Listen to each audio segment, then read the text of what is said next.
I have been wanting to have Natalie Holloway, co-founder of Bala, on the show for some time.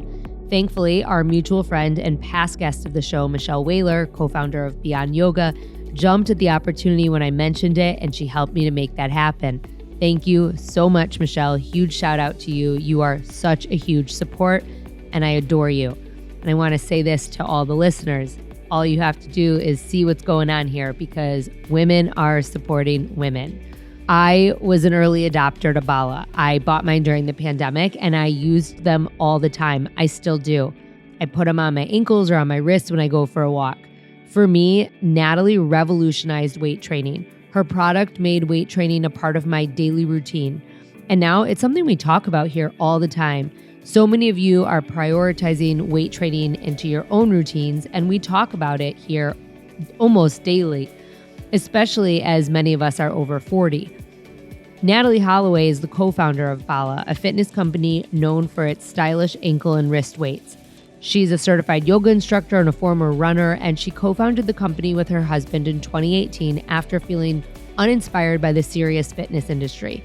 Holloway, inspired by her experiences and a desire to make working out more enjoyable, designed Bala products to be both functional and fashionable, leading to the brand's appearance on Shark Tank and their rapid growth. I cannot wait for you to hear this story. Welcome back to another episode of Dear FoundHer. I am so excited about today's guest because she is a bucket list guest. She is someone who I have been using her product for a very long time, since long before Dear FoundHer even existed. And I'm so excited to meet her. I have tried to get her on the show before, and it really was not until my good friend Michelle Whaler from Beyond Yoga connected us that she was able to help make this happen. So Natalie Holloway, who is the co-founder of Bala, is here, and I am so excited to share her story. So welcome. I didn't even know you tried to get me on before. I need to see in what, channel that was. I think I just emailed the email on the website probably. Hello, I'm pretty scrappy. That could easily not have made it to me, But anyway, happy to be here. I'm so excited that you're here, and I'm so excited for you to share your story. So why don't you get us started by telling us a little bit about Bala, what it is, and share your story with us. So Bala is a fitness brand, and we make fitness right now, fitness equipment mostly. So you can find products in recovery section or yoga mats and weighted goods. We're really known for our weighted goods, and we're expanding into other categories. But we really make fitness equipment that inspires you to move. So we essentially, I won't go into the full story just yet, unless, did you want me to go into the full story? Yeah, go into the full story. All right, let's do it. So we're, this is 8 or 9 years ago at this point, and my husband, who's my co-founder, Max, and I were really burnt out at our day jobs in advertising. And we said, let's quit our jobs. We have great resumes. It's very normal to bounce around in the ad agency life.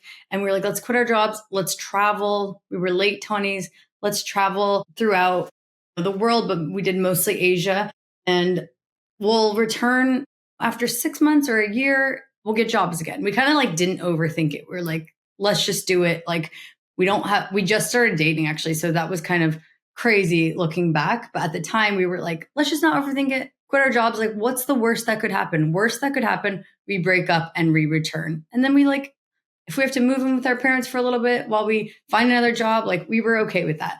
So we decided to take that leap, and we were traveling through Asia, and I was really into yoga. I had gotten my core power yoga certification, and I was just do I become a yoga instructor? I just was having some options out there. And so we were doing yoga in Indonesia, and the class was really easy and meditative. So afterwards we were like, oh, that's kind of annoying. We wanted to get a good workout in and sweat. How could we have done that?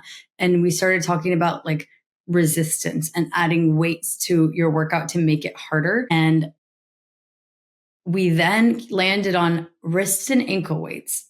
And we were like, it was very much an aha moment, because we thought about this product, totally went away since the 80s. And why we're living in this, it wasn't as wellnessy as we are, today, but 9 years ago, wellness was happening. People were dressing up to go to the gym. It was starting to be a thing. And we said, this is such an obvious tool that people should be using, because you might have like 30 minutes to work out. You might want to make that workout harder. And we were like, but that is not it. It's sweaty. Like, it's like sandbag, not cute, not functional. And Max, who's our product designer and has designed every single product, like every product you see in the market, even that's from Bala or any of the copycats, like came from Max's product brain. And so at that moment, he had like the idea for the iconic like shape of the ball bangles. And so he drew it out, and like that prototype, that was our first prototype, which was a sketch on a napkin, and it looks the same as the product exists in this day and age. So we got back to the US about a year later. And we were just working on this like side project. It was a side hustle. And we got jobs in advertising. We eventually launched the first product, which is Bala Bangles. And I think, within a year, we realized we were onto something a lot bigger, because the entire fitness category looked the same. It was all masculine. There was no brand attached to, you might know like Lulu did your yoga mat, but like there was no brand attached to your dumbbells, to your yoga mat, really, to your blocks. Like you just knew you got them at Target. You threw them under your bed when they were done. And so we were like, we are going to create a brand that will change the fitness category. Your story is amazing. I was able to write down so many different things while we were talking, but one of the things that I wanted to point out at first was just how easy your product is to use. Because honestly, like I use your product every single day. Every single day I put your bands on and I go for a walk. So that is just something so simple. Like you're talking about how you were in a yoga class and it wasn't great and you wanted to make it harder. My walks are harder every day. And you know what? Sometimes I put them on my ankles and sometimes I put them on my wrists. Yeah. Right. And so it's like such a logical solution to a problem. But I just want to point out that like the best businesses are the ones like that. Right. And I also want to point out that I think a lot of us entrepreneurs came from the advertising space and burnt out. I was also in advertising. And I also asked myself, what is the worst that happens? Right. Like that's my litmus test. Like, what is the worst that happens if this doesn't work out? And I just think that it's such an important question to put on the radar of entrepreneurs, because you can always make that pivot. So I just want to kind of turn our attention. So you have this idea, you're ready to get going. What is it that you do next? Like, how do you launch this company? So again, it was such a side hustle, and we just never, I don't think at the beginning we realized how big this could be and how much people would resonate with it. And so it was such a side hustle that we just really took it step by step. We had no idea how to make a product. We came from advertising, so we knew marketing and brand. So that was helpful, because it's like we were able to get a creative director to do our logo from 72 and Sunny, who's like, would have been, $100,000. Like we were able to get him to do that for like, a favor sort of thing. And so that was like our super strength, is like we knew how to like produce a shoot that looked really high quality, that was like cheap. But what we didn't know was everything else: ops, finance, product development. Like I remember getting the product ready. I actually went to China to get that final product approval. So a good thing we did, because we did make a small product tweak that was like pivotal to the bangles. But when I remember getting that first like quote of the order, and it was going to be $40,000, and we were just like, that was so much money. How do we collect that money? I didn't even know what fundraising meant, genuinely. Like that's how little I knew about business. And what we did is we said, okay, we need $40,000. We're not going to like, we didn't even think to like ask friends and family or anything like that. We were like, how do we fund this and like test the market? And so we said Kickstarter, because it's a good way to say, hey, is there a market fit while also collecting money? So we set our goal at $40,000 and we made it. And so we were like, let's go.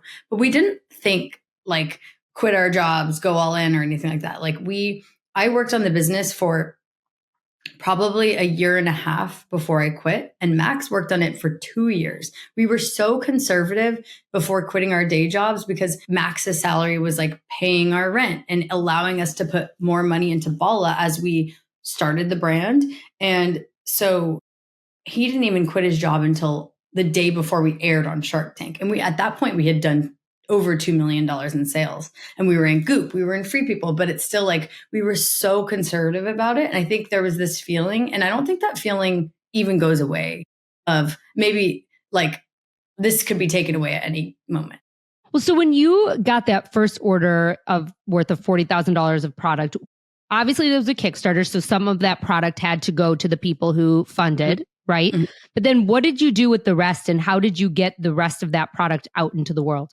So we launched on Shopify.com. I'd be very curious to know how many sales we got that day. But we launched on Shopify.com, and we kind of just like slowly saw sales trickle in. But in the background, we're working on it. You know, we're posting every day on social. I'm wearing the bangles everywhere. My sisters are in LA wearing them. We are like wearing them to yoga. I remember just wearing them thinking, oh my gosh, I hope somebody in this yoga class sees them and says, what is that? You know, and like very grassroots. So, but I think along that line, we just knew that B2B was also a play. We wanted to be in studios. And so we also were trying to get into studios. We attended a trade show that first year, which I think was really helpful. And I think what we learned early days, like you can't, when you put the product in someone's hand, the pure joy and excitement. And there was, at first there was like, oh, what the F is this moment? You know, like genuinely, what is this? Once you pass that, the joy and the like, almost people felt like powerful when they put them on. They're like, oh my gosh, like this is so obvious in a way. And I think seeing the people light up at the trade show and buyers be interested once they got it, like we were like, we are onto something big. What was it like that clicked that you realized you were on something big, like onto something big? Like, was there like a defining moment where you were like, oh my God, like we are selling a ton of product now and this is becoming a thing? What was that kind of aha? There's like a few that I remember that first year. And one was getting into Goop. That was huge for me because it was like, wow, if Goop believes in this, like we are onto something. Another one was getting into Free People Movement, which Free People Movement was new, probably like a year or two old at that time. And that was just, my sister posted something on Instagram, and she's kind of like ahead of the trend and young. So she had a Free People Movement top on and she tagged them, and they saw I think the president saw it and was like, what is this? We need it. So getting into Free People Movement, getting into Goop, Melissa Woodhealth being an early adopter, and she loved it. And she would sell a lot and wear them in all her videos.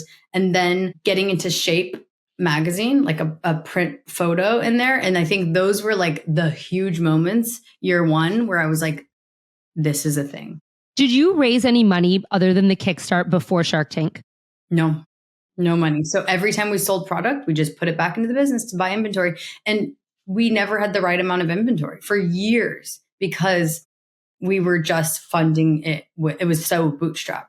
It's so funny you say that because I think like when I ordered my Bala bands, I think they were on back order. And I think I like waited. I think like I had to wait kind of a long time to get that. For years we pissed people off because we're like, pre-order ships in a month. But the consumer even if you say it ships in a month and it does, you feel like you're waiting forever when you order something that long, and you kind of start to get pissed. That's just how it is. And so we definitely probably pissed a lot of people off. How many years was it before you went on Shark Tank? So we went on Shark Tank in 2020, February 28th of 2020, 2 weeks before COVID happened. And February 28th of 2020. And then we launched 2 years prior to that. So you had 2 years under your belt. You went on Shark Tank. What did that do for your business? You can't replicate that growth unless you probably injected like $10 million of capital into a business and it's hard to look back and say what was the pandemic and what was Shark Tank, or was it just the perfect storm? I think a lot of businesses blew up in the pandemic, and, the first thing, aired on Shark Tank, February 28th, sold out of all product, like holy shit, this brand is going to grow. I think like Dick's Sporting Goods reached out. Like we were like, this is about to skyrocket. We already felt that. And then 2 weeks later, pandemic hits. All people wanted was toilet paper and workout equipment and hand sanitizer. These were like the top 3 items. I think you can remember. I mean, dumbbells we were going on Poshmark when we were sold out, like for like $500. Mm-hmm. And so I think having that big media moment where it like sort of put us on the map, or at least was like Google searchable, and then the pandemic, the growth over the next like 2 years was pretty insane. And I don't think you could like replicate that again without a crazy injection of capital. And I still think it would be difficult. And did you get a deal on Shark Tank? Yes. Mark and Maria, our dream sharks. We went in and we got a deal with both of them. And how did you handle the demand at that point? I mean, there were also a lot of things going on during COVID with the supply chain as well. And so how did you guys handle that and come out the other side? So it feels like a lifetime away, I know. It was scrappy. I mean, that's the thing. We handled it we were so excited. We were taking every opportunity. We were trying to get our inventory levels right. I mean, it was really hard we had to grow up and, I told you I knew nothing about business. I knew about marketing and branding, and same with Max. We had to grow up very quickly. And all of a sudden we were like leading a team, and, there was just like a learning curve. And so it was definitely messy. We like to say we did everything the wrong way to then now build a very strong business where we feel like we've done it the right way because we did do it the wrong way first. Before you went on Shark Tank, did you have a team or was it just you guys? Just us. I think we hired my sister was helping with social and a bunch of stuff. And we ended up hiring her full time right before Shark Tank. And then what happened after Shark Tank? Like, how did you how did you build out your team essentially? I think that was definitely, there was a learning curve there as well, but we built it out of, it was like need based. Like the next person we needed, we were getting inundated with customer service emails, and we said, oh, we need a customer service person. We have a ton of wholesalers now. We need a wholesale person. It was built out like that. And then we hired like a head of growth who said we need, 4 or 5 people under him. So that's kind of how it was built. It was like, oh, there's a gap. Let's fill it. And how big is your team now? So we have an the fitness boom. I'm sure, I don't know if you remember. Well, a lot of the pandemic boom, right? And then a year to 2 years later, the bubble burst and businesses weren't doing, 1000% growth anymore. Like they were maybe dipping a little or just normalizing. And what happened is you saw all of the at least fitness brands started to lay people off. Therabody, Peloton, like it was like newsworthy, but it was across the board. Bala was one of those. So we had a slight dip, but when you're working towards a 30% growth year and you dip by 20%, like that is detrimental to a bootstrapped business. And so we had built the team to 30 and we ended up having to go down to 3 people, Max, myself, and Brooke, who's still with us. And we all took pay cuts. And that was crazy. I think we're now probably in 2022 or 2023. And so we've slowly been building back, just like slowly and strategically. The business is stronger than ever. Like this is going to be our best year by far ever. But what's interesting is we've just built this like super power lean team. I think we're 9 or 10, and we are like doing way more in revenue than we were at that point with 30 people.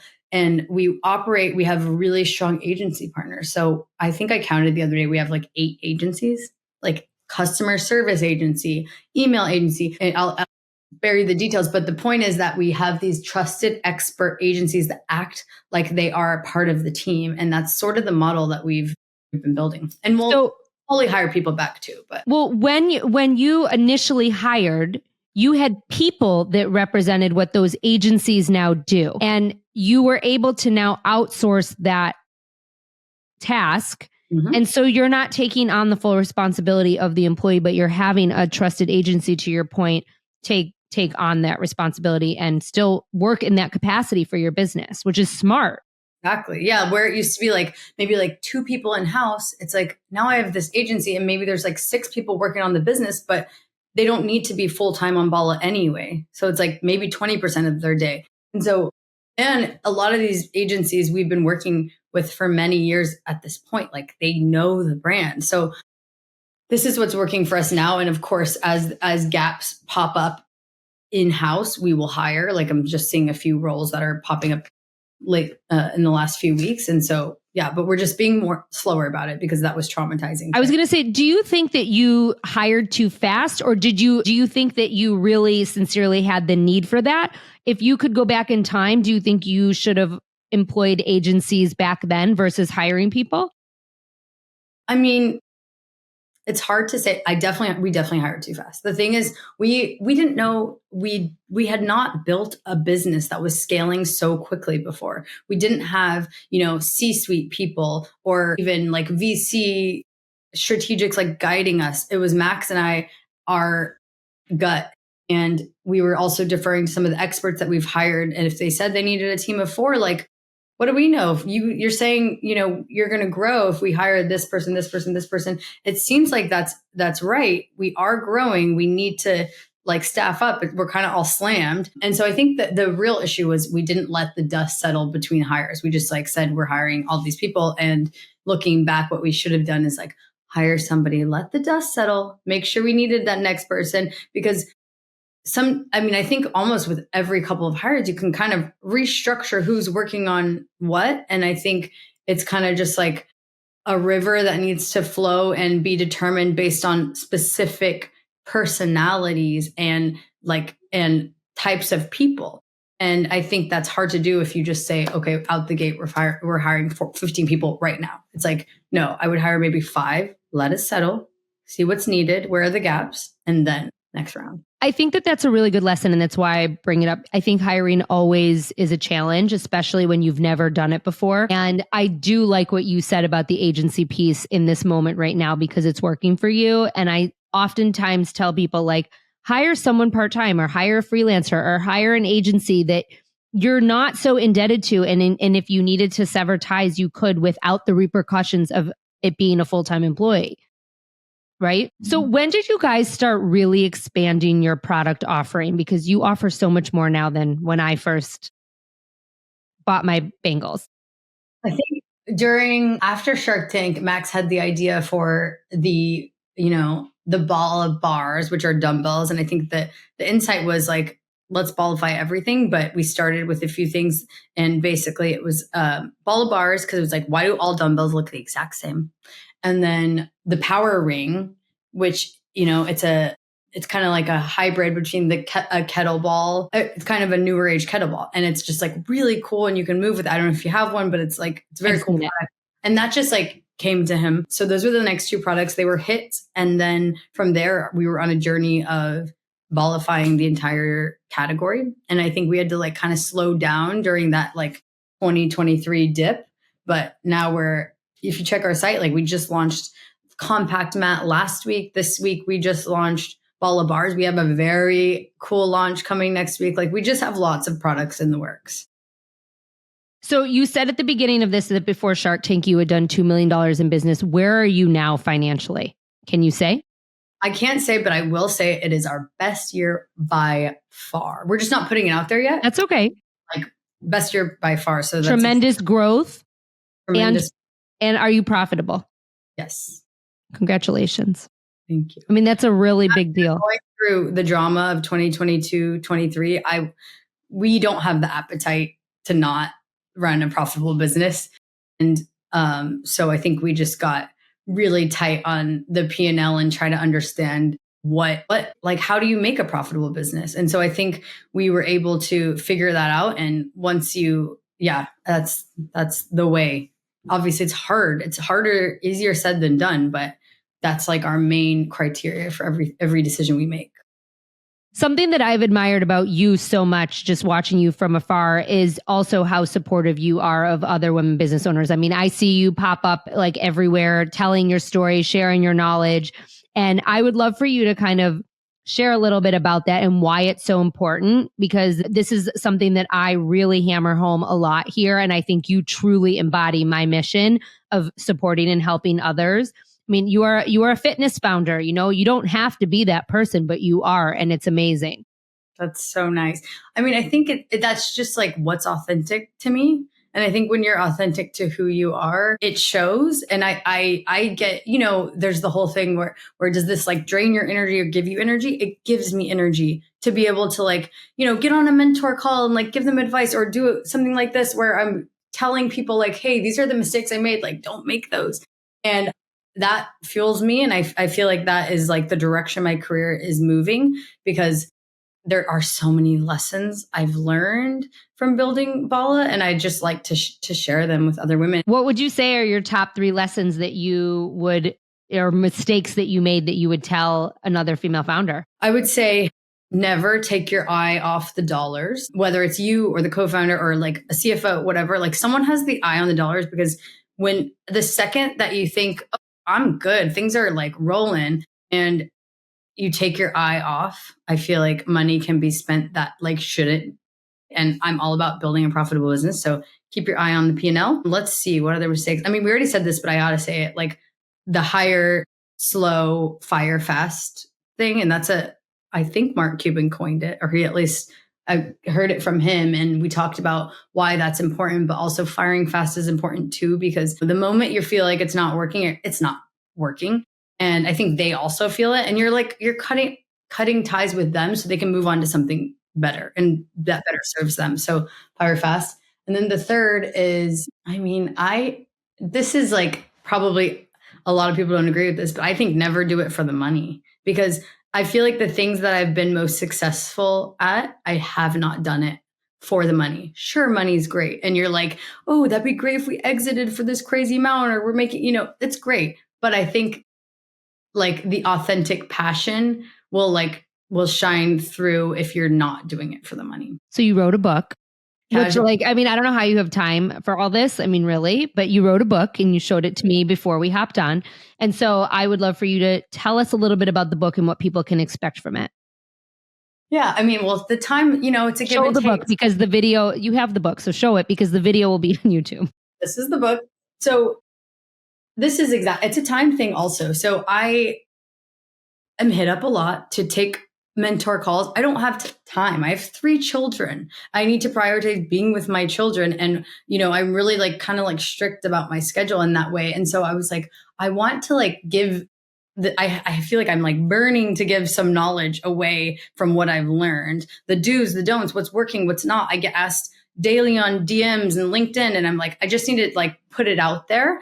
And so launched a podcast called Hot Takes, Big Stakes. And then, but really it was all in service of this book, which is called Bootstrap Empire. It's Bengals, really cute. And it's really the Bala blueprints. It's not a story about Bala. It's really like all the lessons we've learned, what worked, what didn't. And I think you can really use it as a blueprint when you're like starting out. I think it's more for if you want to launch a brand or you have launched a brand, like more early, middle stage. I'm sure there's some insights for late stage too, but everything I've learned. Love that you did that. I mean, I share a lot of, like, I have a lot of resources for my community that are blueprints. Like I have like blueprints for Instagram for small business. I have a blueprint for LinkedIn for small business, a blueprint for writing a gift guide, like all these different things for small business owners. And I just find that the women who are starting businesses just need that instruction. And it's so amazing that you did put that into one book. So I want to read it when it comes out. I absolutely want to read it when it comes out. And it's available for pre-order now. So the website should be live by the time we do this, natalieholloway.com or Bootstrap Empire. It's on Amazon, Porchlight, Barnes & Noble, like you name it, published by Wiley. What is your goal for both Bala, and what is your goal for you? For Bala, I want people to, like I want it to be a part of people's lives. Like you're going on a walk, you're going to wear your bangles. It's so hard to work out. Even like that, I have a fitness brand. Like there were like months where didn't work out, just because it's a hard thing. It's a mental thing to get to the gym. And so I want to make working out like more accessible, more easy for people, more inspiring, because you have your power ring in the corner with your yoga mat and it's looking at you and it's reminding you to move your body, because that's how, at the end of the day, like longevity and feeling good and being there for if you have kids. So want to keep inspiring movement and Balify every product that you interact with in the gym. And then for me personally, I really kind of still want to be that like mentor position. It's like once you've like done the thing, you then become the coach, like kind of want to become the coach. And so that's why the book is the next step on that. I know we already talked about lessons and mistakes, but I always ask everyone, what are 3 actionable steps that you would tell someone who's just starting a business to take right now that they could do in the immediate? I would say do your research. So basically make sure it doesn't exist. If it does, it's okay. You just need like an in, like why is yours different?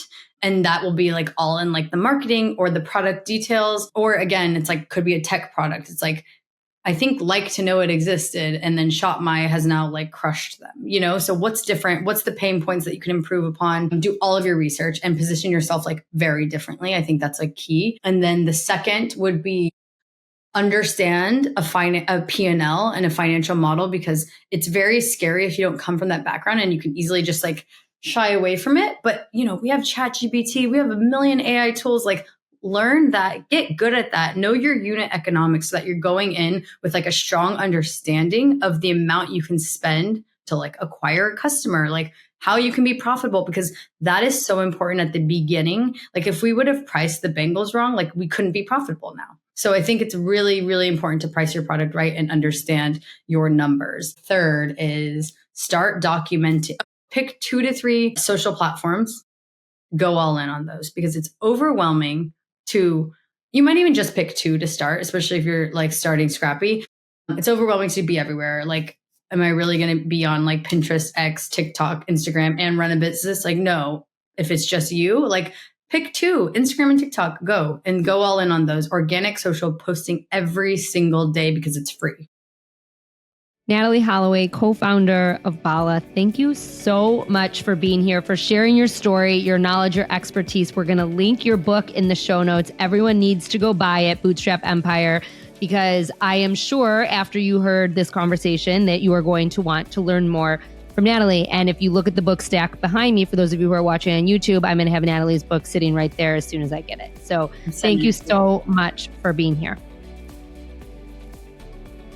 What an incredible conversation with Natalie Holloway, co-founder of Bala. I loved how open she was about the real journey behind scaling, from bootstrapping their first $40,000 order to learning the hard way how fast hiring can backfire. If there's one takeaway from this conversation, it's this: keep your eye on the dollars. Whether you're making $5,000 or $5 million, understanding your numbers and running a profitable business is what gives you freedom and staying power. Natalie's story is a reminder that growth doesn't mean adding more. Sometimes it means tightening up, operating lean, and making sure that every move serves the long game. If today's conversation resonated, please share it with another founder who's building smart and sustainable. And make sure that you've subscribed to our podcast so that you don't miss another episode. Later this week, we'll have another conversation, Dear FoundHer, from the forum, where we'll share the story of another amazing woman from inside our community. Until then, have a great couple days.